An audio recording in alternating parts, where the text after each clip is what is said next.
gusto pa sa butika pa yung isa. Ay, sa harap na. Ay, sa harap na naman, puti. Hindi, sa likod yung kanina. Ay, yung kanina sa likod, no? Ano? Ba, ano to ah? History to ah. Harap likod ah. Sa likod.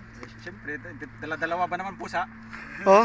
Meron na sa bahay, gusto pa sa butika. Hindi, ano ba? Bato o baka may, ano yan, may tira. Kapain mo muna. Kapain mo. Magaling ka naman sa kapaan eh. Pusa ka eh. Kailangan mo na rin. Grabe kayo kay Ben ha.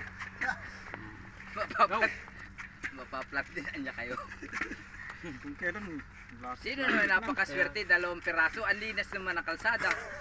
Kaya nga eh. Pinalinis ko yan, pinabakyum ko pa nga yan. Ipit yan dun sa ano naman. Naipit ang bunay mo. Luma na yan. Eh,